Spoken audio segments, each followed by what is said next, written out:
Last time on the Vintage Collector, the monitor frame was totally destroyed. This video controller does not play very well, so here I am, ready to glue together. I put it into an alcohol bath and I fixed this. And now for the conclusion. Dealing with the display was not easy so far. I tried several panels and different display controllers, but to no avail. But then I found this 12-inch 4:3 display. The question is, will this now be the ultimately last display that will finally get things working? Obsolete computer technology is my passion. I'm the Vintage Collector and these are my stories. The answer is a definite yes. The display seems to be the final one at last. It works with a native 640x480 resolution and plays nicely with the graphics card. I'm very happy to see this, as I didn't have much hopes after trying 2 different panels and 3 different controller boards beforehand already. But now, with an actually working display, I can proceed with my restoration.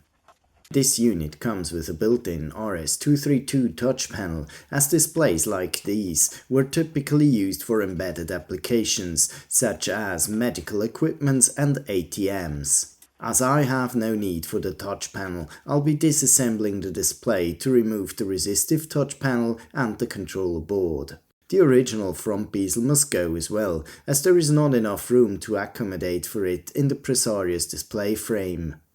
Instead, I'm going to use this other bezel that I had previously cut out from foam plastic. I'll be also relaying the display control unit cable to the outside, but more on that later again.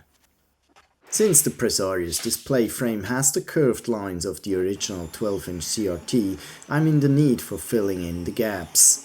So I'm building a temporary frame from foam plastic, which allows me to fill everything up using the 2-component plastics compound.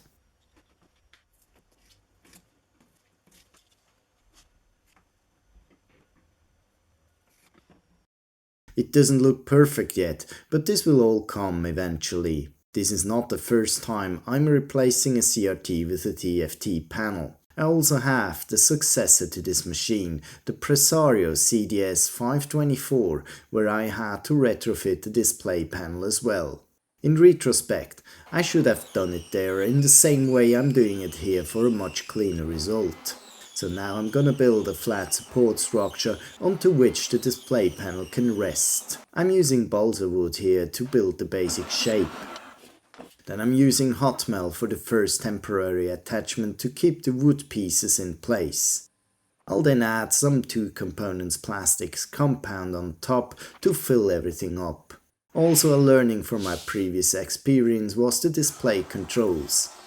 I didn't take the opportunity to relay the display controls to the outside when restoring the COMPAQ Presario CDS524, but this time over I will be doing so.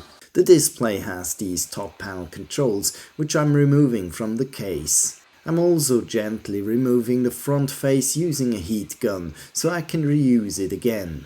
Surprisingly, the cables for the control unit are long enough to be relayed to the outside without the need for extending the wires.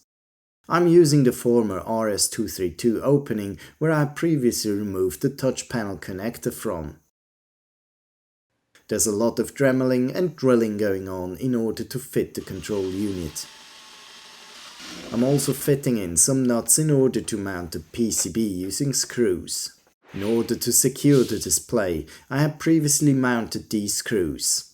I will now be creating some mounting studs from aluminum profiles. I also have to remove again some material so I can fit the nut afterwards. Next, I'll insert these steel cables. I'm also adding some protective heat shrink around the cables so it won't be ripping off the paint from the monitor case. To protect the wiring of the display control board, I'll do the same here as well. Just in case to not tap into some open-ended steel wires by accident, I'll be adding some additional protective heat shrink there. And then I'm up for the reassembly. I'm quickly testing again the main power plug, as this had some contact issues and needed some small repair. But everything looks good, so I can finally mount the entire monitor frame back to the chassis. For the power distribution, some rewiring is needed to feed the power to both the computer and the new display. I could have stolen the 12 volts from the original power distribution unit, but I'm unsure about how many amps I can safely draw from that original power supply. So I stayed with the bypass to hook up the LCD's power supply directly to the mains. Although I'm not fully done yet with the reassembly, it's time for a quick test to see if everything works as intended. And apparently it does, so I even started to quickly install a COMPAQ OEM version for Windows 3.1.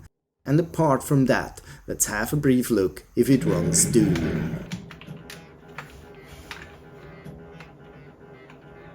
This was about time, because now for the first time in a year I'm reassembling the case. And it fits back surprisingly well. I just had to remove some excess material from the plastics fixage here and there. For the add-on cards, I also added some labels denoting the chipset on the backside, so I won't need to open it up again if I'd forget the details. For the finishing touch, I'm adding some silicone rubber to fill in the gaps and make a nice closure of the monitor bezel.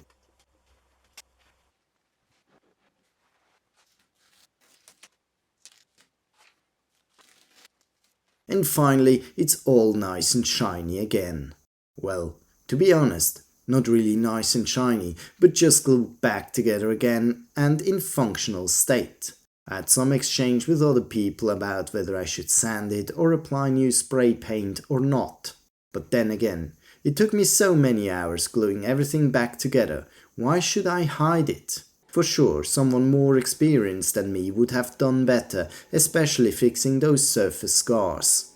On the other hand, it was the first time ever doing this kind of a repair, and it was for sure the craziest thing I've ever done to this day. So why should I hide it? Now, I can tell everyone asking about this broken case a totally crazy story. And this concludes my restoration of the COMPAQ Presario 425. It all started with its bigger brethren, the Presario 524 CDS, some years ago. If I couldn't have grabbed that machine for free, then I'd probably not be thrown back into the vintage computing topic at all. And you wouldn't believe my pains when the CRT of that machine died, so I ultimately had to choose between throwing it away or retrofitting a TFT panel. And so one thing led to another, and me eventually finding this 500 series predecessor machine in December 2021. But again, can you imagine how I felt when I unwrapped garbage? But hadn't it been like this, I'd never have come to the idea to actually be filming my restoration journey of this machine, which also led to the creation of this YouTube channel. And even if part 1 was not the first kickoff video, which honors goes to the Linux Target Display Mode feature, I'm really happy that I could finally finish this project after exactly 1 year. Though it's not yet over. You will see this machine soon again, because if you paid close attention, you were observing me installing a network card. But enough said for today. I'm the Vintage Collector, and this was my story. Thanks for watching, and see you next time. If you check out this channel's community tab, you'll find some polls on potential upcoming videos. You're very welcome to upvote on upcoming topics or drop in new ones you'd like me to chase down.